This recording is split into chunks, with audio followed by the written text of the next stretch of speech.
tapi ternyata masih ada orang yang belum move on dari identitas lamaku gitu. Tapi ya itu tadi kan kita hidup, kita terus berlanjut ya gitu.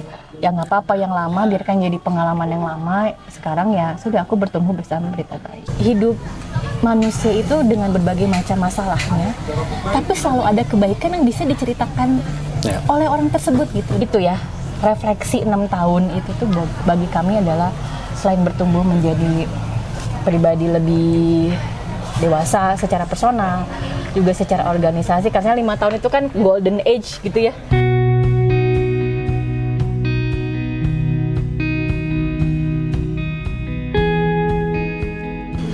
Teman baik, saat ini saya sedang berada di Kampung Daun.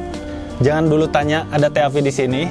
Sebelumnya, saya mau ucapin terima kasih dulu sama Kampung Daun, sama Mbak Madu, Mas Ari yang sudah fasilitasi kita syuting di sini. Kenapa ada Teh Afi hari ini? Karena hari ini adalah anniversary ke-6 Berita Baik. Jadi ini edisi spesial. Selamat buat Berita Baik.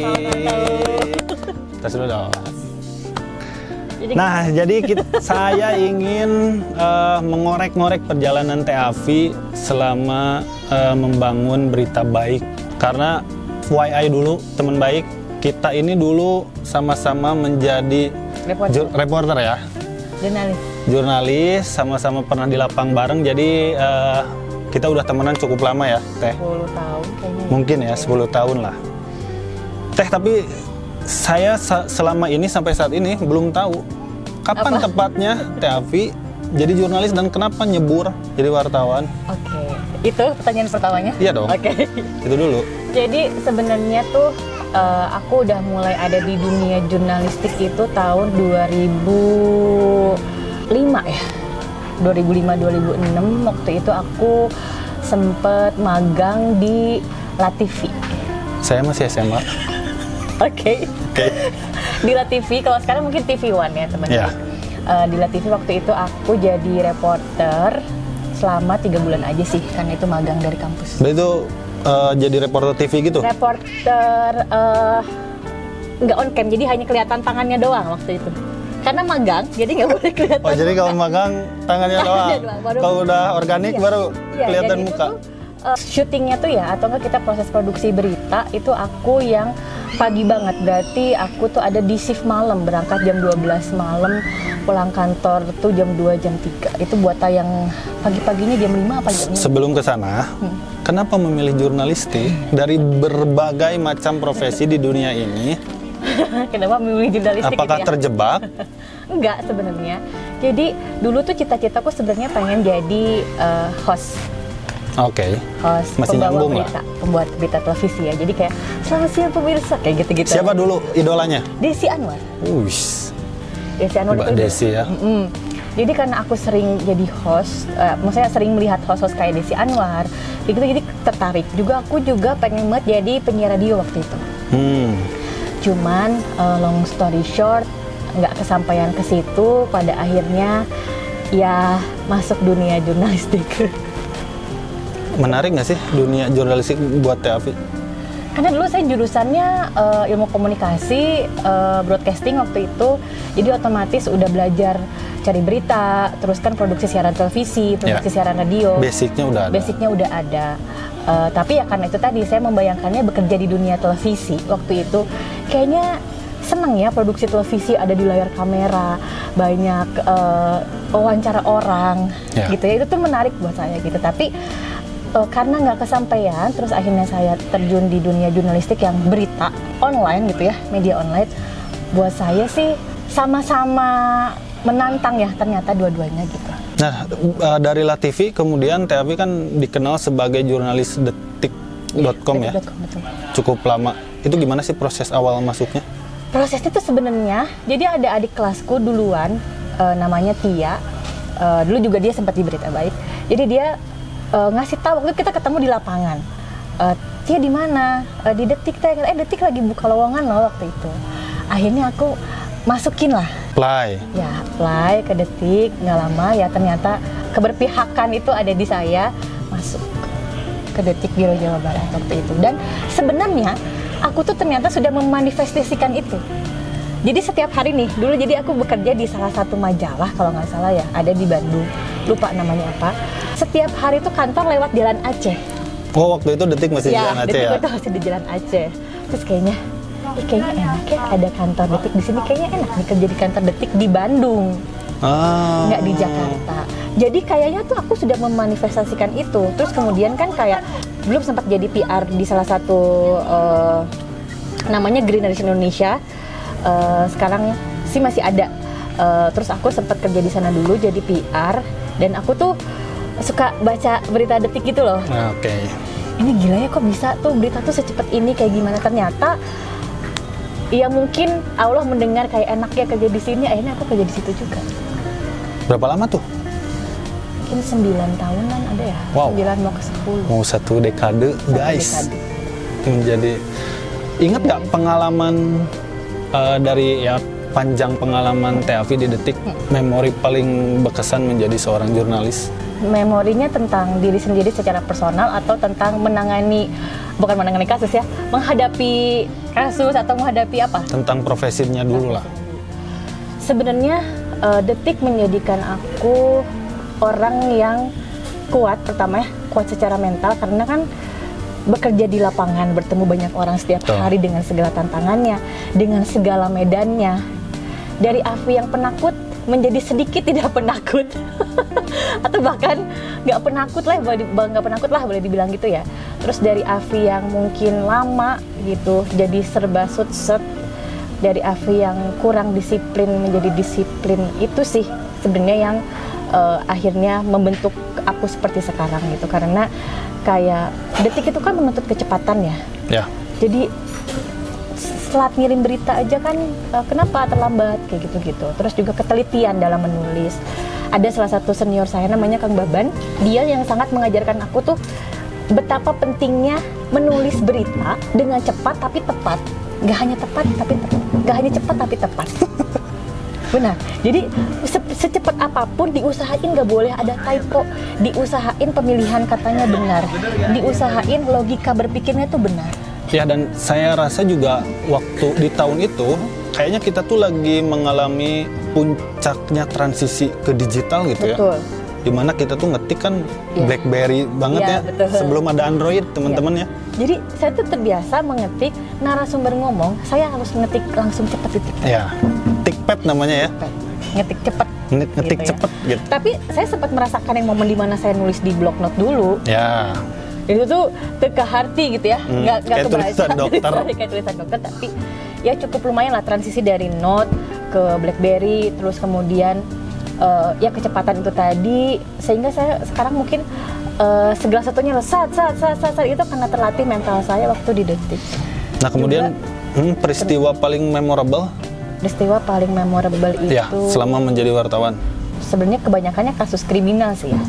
Waktu meninggalnya Siska Yofi, waktu itu kasus di Cipedas kalau nggak salah. Ya, Karena itu jadi. Saya pertama kali yang ada di TKP, maksudnya menghandle berita saat itu dan sampai beres. Dan itu prosesnya lama ya? Prosesnya lama banget. Hampir dan cukup melelahkan gitu. Lama dan cukup melelahkan. Terus waktu wali kota Bandung Dada Rosada, mantan wali kota Bandung Dada Rosada ditangkap KPK waktu itu. Terus kemudian bom panci kayaknya. Bom panci, betul.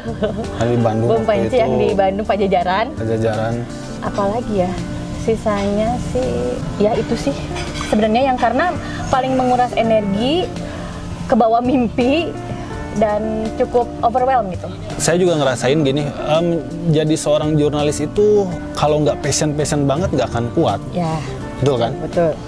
Nah, apa sih yang membentuk karakter Teh Afi gitu setelah berpuluh tahun? 30 tahun.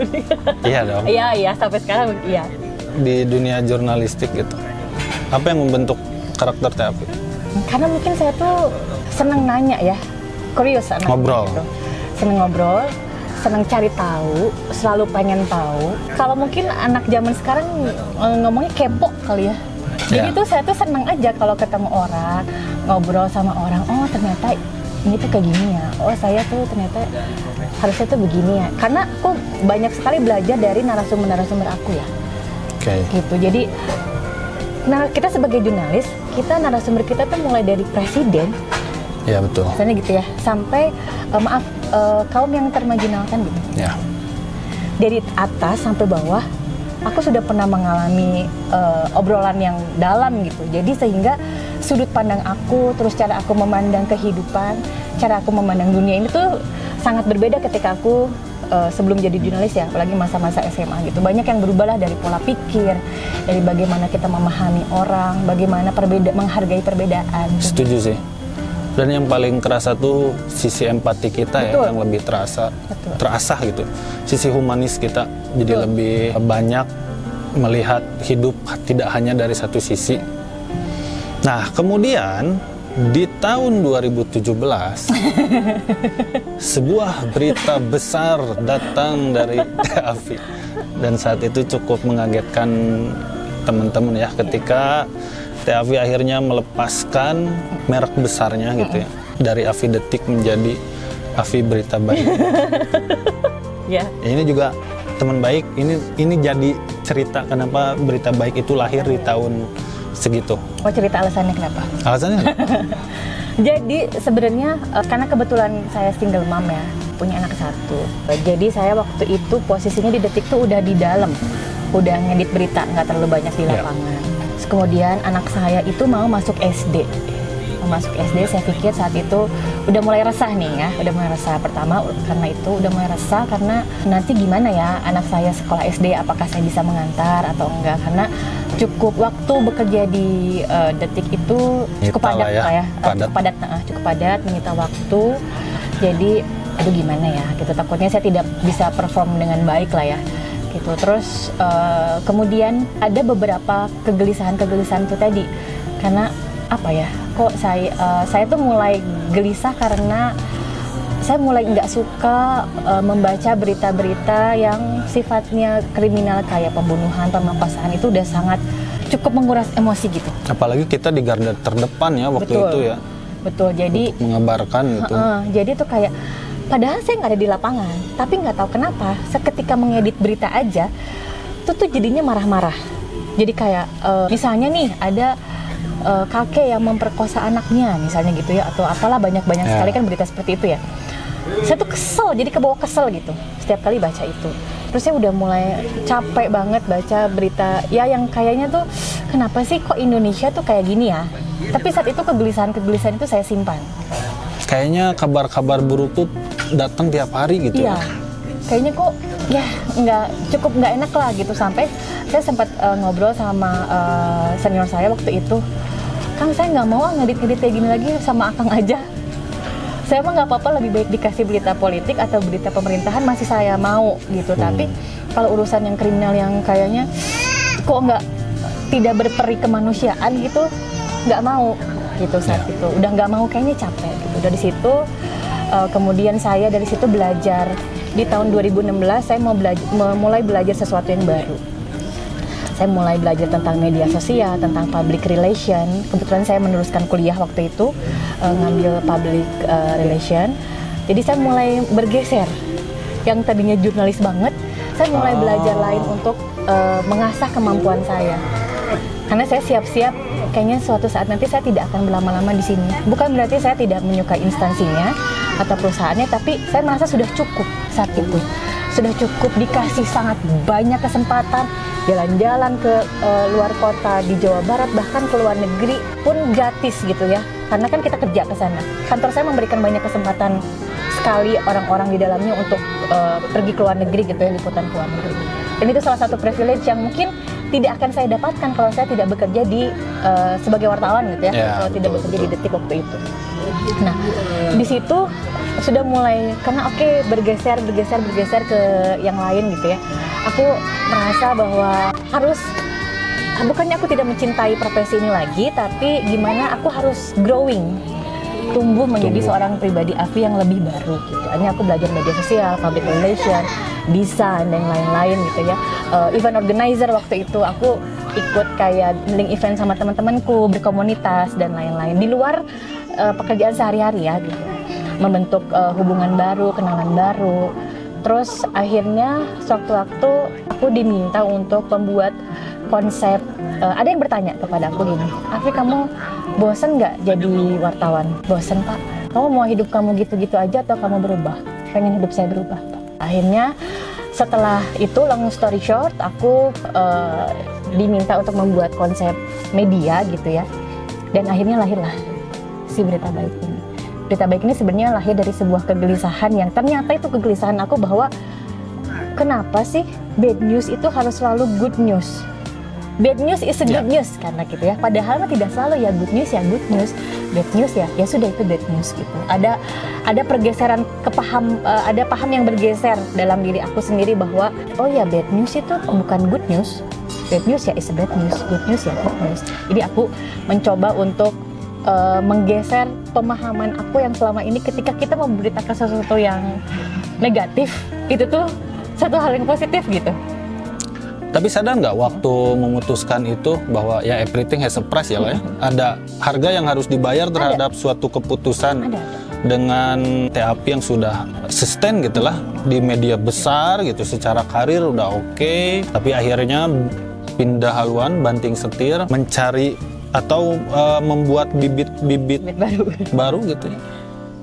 Ada rasa takut, kekhawatiran karena kan kalau yang di perusahaan lama kan ya bisa jadi tinggal pensiun di sana, terus ya. Aku digaji setiap bulan, dapat segala macam fasilitas yang udah settle ya katanya gitu ya. Tapi itu tadi ada suatu panggilan dalam diri yang merasa ini sudah cukup Afi gitu. Meskipun pada akhirnya aku merasa oh kalau dulu tuh aku dicari ya, Afi Detik itu nama udah di mana-mana. Betul. Ya apalagi di Bandung. Pada akhirnya tidak lagi mempunyai nama belakang yang sangat besar itu.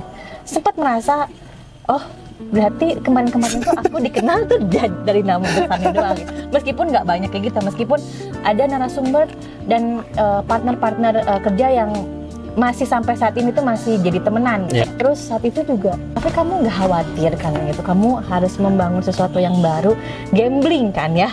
Berarti kan aku harus meramu lagi dari nol dengan segala resikonya gitu dan segala macam. Terus emang ada yang bilang gini, emang laku jualan Berita Baik? Ya, saya juga dulu sempat nanya gitu. Iya, emang laku.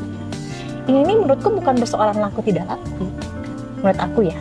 Tapi apa yang menjadi passion, apa yang menjadi pesan yang mau kita sampaikan, apa yang menjadi purpose kita sebenarnya, tujuan kita apa? Ya. Karena nawaitunya adalah membuat platform yang mengabarkan sesuatu yang positif gitu ya. Nah itu nawaitunya itu aja. Bukan untuk menyaingi yang lain, bukan untuk menjadi pembanding dengan yang lain, tapi ya berjalan sesuai dengan nilai-nilai yang kita amini aja. Ada di Get Gontak ya? Ada. Jadi kalau periksa Get Gontak, oh masih ada nih Afi Detik atau masih ada nih Afi X Detik.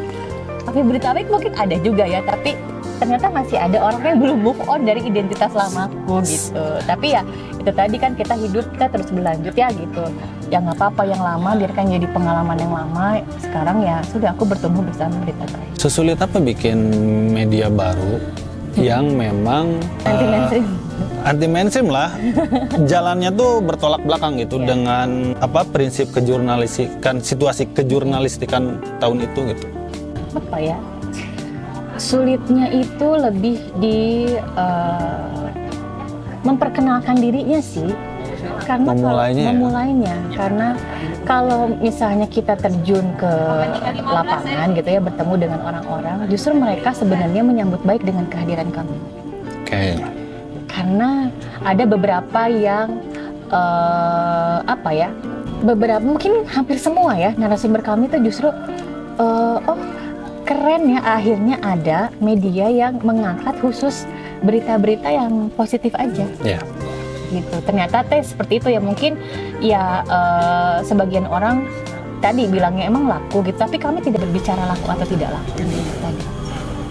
Tapi berbicara tentang bagaimana kita bisa mengapresiasi hal-hal kecil yang menurut kami itu baik untuk diberitakan. Ya. Jadi teman baik, sempat tidak terdengar nama TAP karena mungkin waktu itu ya di tahun 2017, 2018 masih merintis. Transisi. Ya kita juga menjalani peran kehidupan masing-masing. Di tahun 2020 sempat terdengar bahwa Berita Baik mengalami kesulitan ya saat itu. Yeah. yang akhirnya banyak keputusan-keputusan sulit 2021 yang harus dilakukan. Sesulit apa saat itu Teh? Gini ya, jadi membuat media dengan mungkin modal yang tidak banyak, yang bukan berasal dari network siapa, jaringan media mana, itu memang sulit. Jadi jatuhnya kan kami independen ya, gitu. Tentu saja masih mungkin banyak orang yang ragu untuk berinvestasi kepada kami secara placement iklan dan lain-lain mungkin pada saat itu ya. Sebenarnya waktu pandemi itu kita mulai goyang itu tahun 2002, 3 tahun pertama lah ya. 3 tahun pertama berarti 2021 waktu itu pandemi, saya harus lay off hampir setengahnya dan hampir semua kayaknya. Hampir semua? Dari 21 orang karyawan waktu itu pelan-pelan menyusut. Jadi kan secara bisnis itu kan saya bukan orang bisnis ya sebenarnya. Ya. Saya hanya jurnalis. Orang teknis lah ya. Orang teknis yang kemudian terjun ke dunia bisnis media yang saat itu ilmu saya juga masih sedikit dan belum hanya tahu yang ideal, tapi kami tidak tahu yang tidak idealnya itu seperti apa. Karena saya bekerja dulu di sebuah media yang cukup besar dengan segala keidealan di situasi yang ideal gitu ya, nama besar. Iya, kerja pun optimal. Tapi ketika di Berita Baik, oh ternyata susah sekali ya untuk untuk bisa mencari cuan di dalamnya waktu itu. Tapi justru dengan cara itu kami akhirnya mempunyai lini bisnis baru yang bisa menghidupi proyek idealis ini. Karena banyak yang bilang sama kita tuh, Afi, kamu tuh ngerjain Berita Baik itu ngerjain proyek idealis. Jangan masalah. Yeah. Kalau menurutku ya, selama itu tujuan kita baik gitu ya. Nah, kami membentuk kreatif agency, namanya Hasta Karya. Itu yang jadi donor. Iya, di 2020 sebenarnya. Di 2020 itu kami membentuk kreatif agency namanya Hasta Karya, karena di situ kami udah berpikir kami harus bisa mencari sesuatu yang bisa mensubsidi lah ya. Terus akhirnya kami membentuk kreatif agency, menghandle dengan basic kemampuan yang aku punya sebelumnya, tadi handling media sosial, copywriting, terus ada teman yang bisa desain juga. Akhirnya jalan lah situ. Jalan cukup mampu untuk membiayai proyek idealis tadi ya, membiayai si Berita Baik, si ibu ini nih, ibu Berita Baik ini. Terus namun pada saat pandemi kan semuanya juga terkena dampak ya. Betul. Klien-klien kami juga ada yang beberapa membatalkan, ada juga yang berhenti gitu misalnya. Ya sudahlah, akhirnya di 2021 akhir aku harus melay off banyak orang dan sisa 3 orang. Saya waktu itu ada teman saya Darwin, desainer, sama 1 karyawan saya. Nah terus gimana akhirnya si Berita Baik bisa tetap survive gitu selama ini? Ada.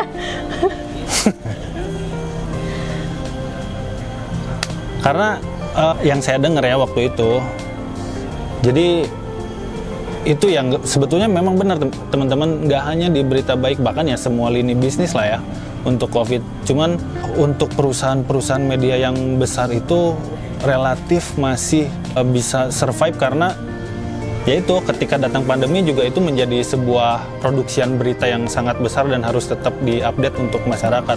Tapi berbeda dengan Berita Baik saat itu karena mereka konsisten untuk menginformasikan gitu ya hal-hal yang memang inspiratif, yang baik-baik aja gitu. Gini, dalam masa pandemi kami juga tetap membuat berita inspiratif. Karena banyak sekali ya.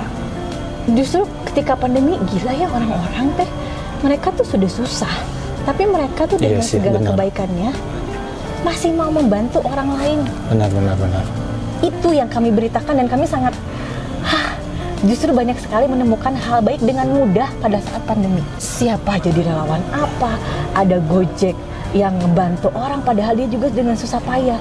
Ada yang kayak semua orang tuh ya Allah di dunia ini tuh baik-baik ya orang-orang gitu. Tapi kan Berita Baik nggak lagi baik-baik aja waktu itu. Justru saya tuh selalu merasa ya bahwa rezekinya Berita Baik itu, aduh maaf ya teman baik, aku terharu, datang dari banyak orang yang tidak terduga. Misalnya? Kayak gini, kami tuh sering mendapatkan misalnya, Teh Afi, ini kita mau kirim makanan ya Untuk tim gitu ya. kenapa nggak apa-apa, kita senang aja. Ada yang nulis surat cinta Isinya apa tuh? ke redaksi@beritabaik.id, isinya terima kasih karena telah melahirkan Berita Baik. Apa sih yang mereka rasakan gitu? Karena menurut mereka tidak semua media bisa tidak bisa memberitakan hal-hal yang kecil, memberitakan hal-hal dari sudut pandang bawah, tidak sudut pandang atas. Karena kami pun justru menurut aku ya, apa yang kami dapatkan secara materi jauh lebih besar lagi tuh apa yang kami dapatkan ketika kami bertemu dengan narasumber. Itu sih sebenarnya pelajaran yang paling berharga buat saya selama ngebangun Berita Baik gitu ya. Kayak tiba-tiba ada yang, Teh Afi kita mau ngirim kue ya buat ulang tahun Teh Afi, ulang tahun Berita Baik misalnya. Teh Afi kita mau ngasih ini, Teh Afi kita tuh mau ngundang Teh Afi dan tim makan. Teh Afi terima kasih ya. Jadi banyak banget masuk ke DM gitu ya, banyak banget masuk ke email Berita Baik yang hanya mengucapkan terima kasih. Dan itu jadi energi lah ya. Iya, banyak yang kita nih ngeliput mereka gitu ya, ngeliput apa gitu, terus Teh nuhun ya karena diliput Berita Baik kita jadi diliput media-media besar. Teh nuhunnya kemarin udah diliput, padahal mungkin sebelumnya nggak ada yang tahu keberadaan mereka. Saya simpulin bahwa di masa itu menjadi titik terberat lah ya. Terberat. Teh Afi dalam membangun Berita Baik. Secara personal juga ya. Sempet ngerasa pesimis nggak ini? Kayaknya nggak lanjut deh, kayaknya nggak. Gini ya, suatu waktu pernah ada, ya orang kan ada yang suka dan tidak suka ya. Orang ada yang bilang, Berita Baik itu hanya akan berhenti sampai tahun ke-5. Oke. Waktu itu tuh saya selalu berpikir bahwa apa yang niat baik itu pasti akan selalu punya jalannya. Dengan berbagai cara apapun, dengan lewat jalur manapun, tapi yang baik gitu ya. Sempat ada rasa lebih ke ketika masa transisi Berita Baik itu ketika lagi drop-dropnya gitu ya. Kayak hampir mati lah gitu ya. Hampir mati tuh saya selalu berpikir kayak saya membangun ini tuh dengan niat yang baik gitu. Kayaknya tuh nggak akan berhenti kecuali saya pensiun misalnya gitu, atau saya mati. Dan apa yang memotivasi Teh Afi untuk terus lanjut gitu? Kan hal-hal kecil tadi. Masih banyak orang yang mensupport kami gitu ya, terutama brand-brand lokal di Bandung, terus KOL di Bandung tuh banyak yang support kami, dan mereka tuh selalu dengan tangan terbuka menerima kami kalau kami butuh bantuan apa gitu ya, selalu menawarkan bantuan, selalu menanyakan gimana Berita Baik, selalu menghargai keberadaan kami gitu. Dan itu tuh priceless aja, dan narasumber itu yang selalu Teh Afi nuhun ya gitu, Berita Baik nuhun ya karena Berita Baik kita begini, karena Berita Baik kita begini. Surat-surat cinta yang sering berdatangan. Nah, ini kan kita udah tahun ke-6 lah ya. Dan tanpa kehadiran mereka yang support Berita Baik juga kita nggak bakalan bisa sekuat ini ya. Ada yang mau disampaikan nggak buat mereka? Berita Baik itu tumbuh bersama brand-brand lokal di Bandung. Berita Baik tumbuh bersama komunitas-komunitas di Bandung gitu ya. Berita Baik tumbuh bersama influencer-influencer, KOL di Bandung yang sangat support kami gitu ya. Bahkan ada salah satu teman saya yang selalu bertanya gitu, Vi, kemana Berita Baik? Vi, keren enak Berita Baik bisa kieu, Vi, halus gitu. Ada teman gitu ya, ada orang-orang yang kemarin selama kami hiatus selama 1 tahun itu selalu bertanya kabar gitu. Ya, jadi kami tuh tarik nafas dulu. Mau bilang terima kasih sama teman-teman yang selama ini sudah percaya sama kami gitu, sudah mau bekerja sama dengan kami, tetap membersamai kami, percaya sama kami bahwa Berita Baik ini akan selalu tumbuh. Dan sebenarnya melewati tahun ke-5 ini tuh kayak alhamdulillahirrahmanirrahim, itu tuh sudah lebih dari cukup ya, betul buat aku, karena sekarang nanti November ini tanggal 10 ini ulang tahun kami yang ke-6, kami sudah banyak bertumbuh. Saya secara pribadi juga bertumbuh ya, karena banyak hal yang saya pelajari lah. Kalau saya tidak memilih untuk resign dan di Berita Baik tuh kayaknya hidup saya mungkin tidak seperti sekarang. Tapi karena Berita Baik, saya bisa tumbuh menjadi seseorang yang lebih lebih struggling gitu ya. Kehidupan tidak mudah pantang menyerah. Terus juga optimis, lebih berpikir, banyak nge-switch pikiran saya tuh, nge-switching pikiran saya yang dulu kayaknya tuh negatif dulu baru ke positif, sekarang tuh kayaknya, dan kami jujur saya dan sama tim gitu ya sering banyak belajar dari narasumber. Jadi banyak hal yang kamu bisa bayangin di Berita Baik itu ya, kalau kita liputan Kang Cilor, liputan tukang bandros, liputan yang pengamen jalanan, liputan badut-badut yang cosplay gitu ya, ngobrol sama mereka, melihat lebih dekat gitu ya. Ternyata tuh hidup manusia itu dengan berbagai macam masalahnya, tapi selalu ada kebaikan yang bisa diceritakan oleh orang tersebut gitu. Dan kadang kami tuh beres liputan bareng sama mereka gitu ya, suka jadi ngahuleng tarik, suka justru kayak banyak menampar mereka aja bisa berbuat sesuatu yang baik, yang banyak dalam kondisi sempit. Lalu mengapa kita tidak? Gitu. Jadi itu sebenarnya itu ya, refleksi 6 tahun itu tuh bagi kami adalah selain bertumbuh menjadi pribadi lebih dewasa secara personal, juga secara organisasi, karena 5 tahun itu kan golden age gitu ya. Kalau di usia balita itu ya 6 tahun tuh udah mulai sekolah. Masuk usia 6 tahun itu udah mau sekolah SD gitu ya, udah mempersiapkan ke yang lebih tinggi lagi ya. Ini kami di usia Berita Baik yang sudah 6 tahun, alhamdulillah, terima kasih sudah membersamai kami, dan harapannya kami ke depannya bisa lebih dekat lagi dengan teman-teman, dengan narasumber semuanya.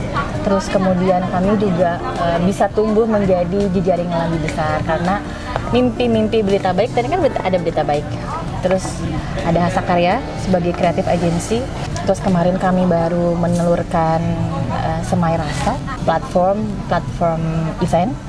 Terus nanti satu lagi mungkin akan menelurkan lagi satu lini mimpi baru yang akan dibentuk. Cita-citanya mungkin jadi Berita Baik Universe kali ya. Amin. Harapannya begitu, sehingga mimpi tidak hanya di Berita Baik, tapi aku telurkan mimpi-mimpi yang lain untuk bisa untuk bisa mendapatkan teman-teman baik yang lebih banyak lagi. Nah, di 2022 mungkin ya, atau 2023 setelah kita jarang lah ketemu, perspektif saya pribadi, saya melihat memang ada perbedaan. Sisi baru dari seorang Avitia ya. Apa yang kamu lihat? Saya kok jadi ngelihat Avi yang kayaknya saya juga bisa ngerasain gitu ya, benturan-benturan yang pernah Teh Avi hadapi hingga membentuk Teh Avi. Gak tahu, saya ngelihatnya Teh Avi lebih tough. Kayak lebih tough gitu, terus lebih fokus, lebih konsisten gitu ya. Nah, ini juga mungkin bisa sharing ya ke teman-teman bagaimana cara kita menemukan mungkin bisa disebut jalan baru gitu ya, dan kita tetap konsisten di jalan itu gitu. Gini Den, kita punya mimpi ya, dan aku sebagai individu tidak mungkin belajar sendiri. Jadi aku banyak belajar dari orang lain, aku coaching, termasuk aku healing secara pribadi. Sendirian gitu? Sendirian. Aku menjalani proses healing dengan berbagai macam metode. Aku mencari pencarian jati diri aku cari tahu dulu aku orangnya itu seperti apa ya. Sekarang banyaklah metode yang bisa kita temui untuk bisa akhirnya menemukan diri sendiri itu seperti apa gitu ya. Aku mencoba belajar mengenal diriku sendiri, aku coba belajar untuk menyembuhkan diri sendiri dengan berbagai macam trauma-trauma masa lalu yang mungkin akan berpengaruh gitu ya. Terus kemudian aku belajar menjadi pemimpin. Itu bergeser dari solois ya waktu itu bekerja ya untuk bekerja diri sendiri aja, menghidupi diri sendiri dan kantor gitu ya, tanggung jawab sendiri. Akhirnya aku menjadi seorang konduktor yang menghadapi orkestra atau punya orkestra yang harus aku gimana caranya biar harmoni suaranya, biar nyaring, biar nggak ada yang satu menonjol, biar semuanya harmoni. Itu kan susah. Dari solois aku harus jadi konduktor. Dan itu aku proses belajarnya tuh sangat panjang. Aku beli buku, aku ikut coaching. Aku sampai sekarang masih coaching karena kalau aku tidak belajar menemukan diri sendiri atau belajar memimpin diri sendiri, aku tidak mungkin bisa menjadi pemimpin yang baik buat tim. Karena sebagai perempuan dengan segala keterbatasannya gitu ya, tidak mudah untuk aku bisa membentuk tim atau bisa menghandle tim dengan baik gitu. Jadi ya aku belajar diam-diam. Aku ikut kelas, aku ikut segala macam hal yang bisa membantu aku tuh tumbuh dan membuat aku tidak kosong untuk mentransfer ilmu kepada tim gitu. Karena kalau aku yang tidak belajar, kalau aku tidak tumbuh, bagaimana tim aku bisa tumbuh gitu. Dan yang paling penting tetap beradaptasi dengan zaman. Adaptasi tuh. Betul, aku nggak bisa kekeh dengan dulu aku begini, terus aku praktekkan begitu ya. Oh, sekarang aku cari tahu, apalagi tim aku kan sekarang kebanyakan tuh Gen Z ya. Aku harus bisa beradaptasi dengan mereka, gimana sih cara menangani karakter mereka yang seperti ini, bagaimana aku menghadapi karakter mungkin yang lebih dewasa dari aku gitu dalam satu tim misalnya. Bagaimana aku menghandle tim yang setara sama aku seumur gitu maksudnya. Itu banyak banget perubahan. Dan kalau aku tidak berubah secara individu, ya itu kayaknya akan stuck di situ aja gitu. Nah, Teh, mungkin terakhir ya. Saya selalu mengibaratkan bahwa sebuah brand itu sebagai anak gitu yang harus dijaga tumbuh kembangnya ya. Mungkin beberapa kalimat apa yang ingin Teh Afi sampaikan untuk Berita Baik, untuk si anak bernama Berita Baik ini. Mungkin kalau ini diibaratkan tuh kan aku seorang ibu gitu ya, ibu yang melahirkan Berita Baik gitu. Kayaknya aku tumbuh menjadi seperti sekarang itu karena Berita Baik. Mungkin orang merasa namaku tuh lebih besar di media sebelumnya gitu ya, tapi justru aku merasa lebih besar di Berita Baik karena aku melahirkan, aku mengurusnya dengan segala cacatnya gitu ya, kurang lebihnya gitu.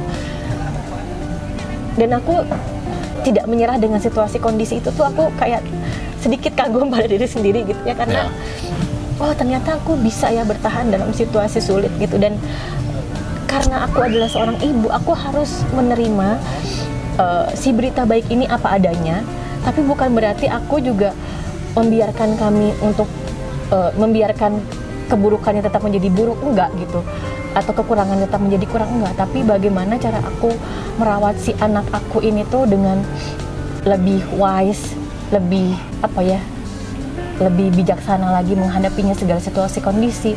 Juga aku nurturing, kayak ngurusnya tuh kayak lebih